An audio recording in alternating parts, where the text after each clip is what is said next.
At the meeting of the Rhine and the River Mosel, surrounded by 4 low mountain ranges.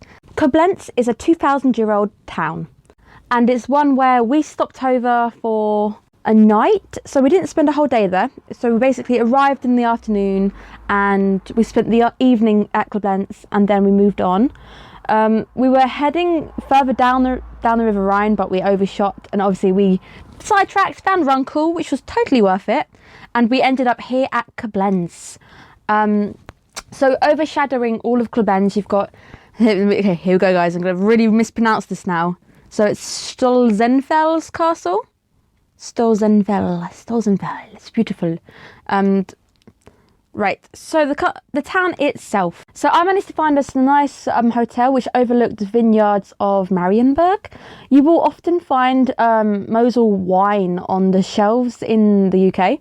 So if you are a wine enthusiast, this place must be high on your list. Definitely go check it out. It's very busy. I think it's a university town as well. We arrived, obviously, it was quite late. I think we arrived actually on Friday. Or a Saturday night. It must have been a Saturday night. So you can see the square is full of people over chatting. The town itself is okay. It's just your kind of typical modern standard German town with like history kind of slowly being taken out. We didn't spend too much time in the town centre itself.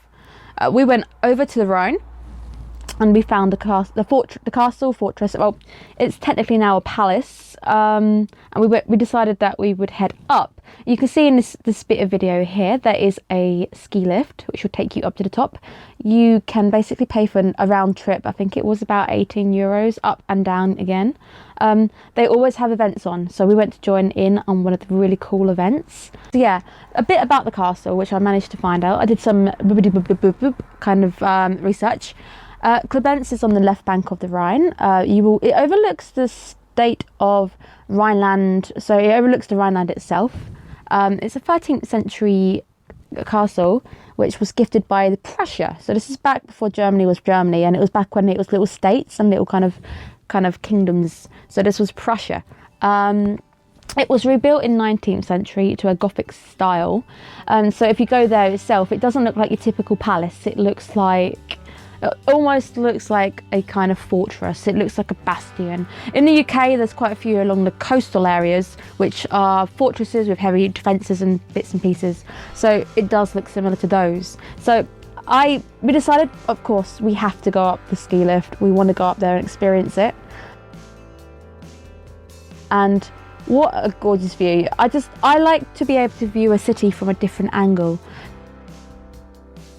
So yeah, I'm going to Budapest, I'm going to go caving, going to see beneath it, get a different view for it. I can't wait for that in November.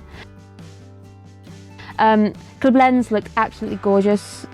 Going over the Rhine was a really cool experience, and heading up to this fortress where we were told there's kind of food festival, there's going to be a comedy night, so lots of things going on in this kind of palace now, and it's in a perfect position because it's basically got all these tunnels in it. The echoing and the acoustics is fantastic, and you also get basically a 360, nearly 360 view of the kind of town itself, which is exactly what I want. I want to see Germany from a different angle, and which is exactly what I get.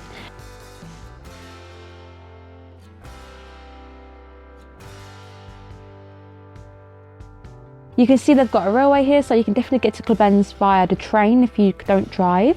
You'd definitely have to check that out and see how much that's going to be.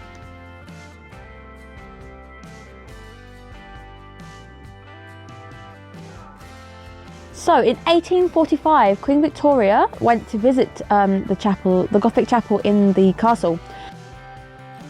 And she then began to build Osborne and Balmoral Castle, which was actually the castle I was trying to tell you guys about earlier, about the castle, which is very highly defensive. You can see it has a lot of kind of links. It looks very similar. I will make sure maybe I'll go to Balmoral and get you some video for that, and then we'll do a side-by-side video. So I'll think about doing that for you guys. So we went there. The sun was starting to set, so you can see the lights going, and it's got that kind of really gorgeous it's the golden hour. It was really beautiful, and I really did feel like I was down in the Southern Islands, like Devon and Dorset kind of area. I felt like I was in the UK at one of those big castles which overlooked the sea and overlooked the channel for invaders. You see lots of defensive tunnels in this area, which is just built for the defence of a palace like this. Again, you've got the murder holes in the ceiling. You've got like little doorways where people could shoot into the tunnels. None of the doorways, again, face each other. They're not parallel, which is a really, really good defensive move for most castles like this, which you'll see quite a bit.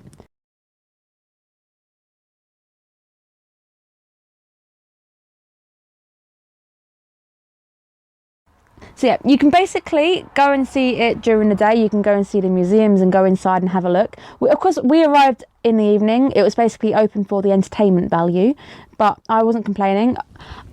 It was really nice to almost go to this kind of festival. It felt very festival-like. It also has a Dover Castle feel to it, which is another video I really want to bring you guys at some point. Dover Castle is my favourite castle in the UK, and I feel like at some point I'm going to have to revisit and do that for you guys. I recommend going to Koblenz if you are a history lover, if you're a wine lover, if you're into comedy, if you're into music and it kind of just generally kind of culture. It's definitely worth a visit. It's not. I'm not expecting it to be very much to actually look around the castle itself, but if you just want to go to enjoy the nightlife, enjoy the kind of the festivities, you can do that by just paying down at the ski lift bit and just going up and doing that. I think it closed at about 10 o'clock, so you have to depart around 10, and the ski lift will stop at 12, so make sure you are back before midnight, Cinderella. Make sure you are not lingering and you get yourself back in time.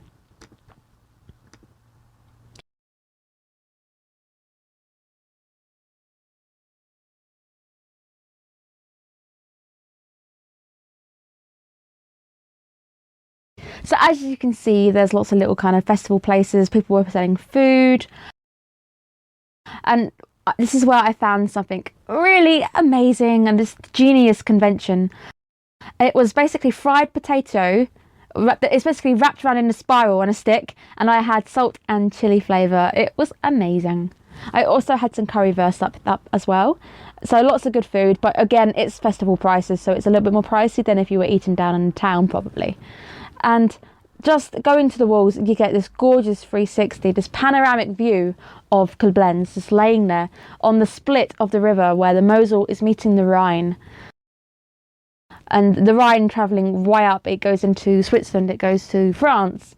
And the Mosel itself, I think you travel along it a little bit, but it's definitely worth a visit if you just want to see the city below you, sprawling out beneath you. It's also a very good spot for photography, and just imagine the kind of sunsets you could capture. I started to get this kind of sunset here, but we had a bit of cloud. But I bet you could get gorgeous sunrises and sunsets from being up here. And you can see the mountain range in the background in this picture here. And that plaza down there has a statue.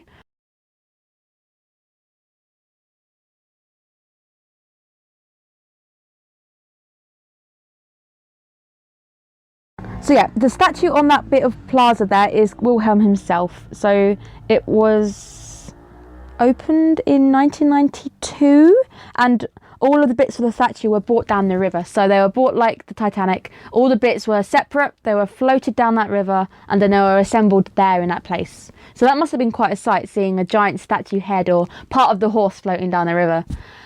All I can say is, seeing those lights, seeing it just light up at night. Koblenz is beautiful. It's probably got a lot of nightlife, so if you're into nightlife, I'd definitely recommend it. I think we saw a few hen parties in the town itself. So again, if you're in for your wine, your culture, for your partying and your nightlife and things, this town has it all. It's got the history, and I really do recommend you guys come check it out, pop it on your bucket list. So I'm going to be leaving you now, and my next video will be the Basilica of St. Ursula, the Church of Bones, guys. I am very excited, and I will see you guys in the next video. Bye, guys!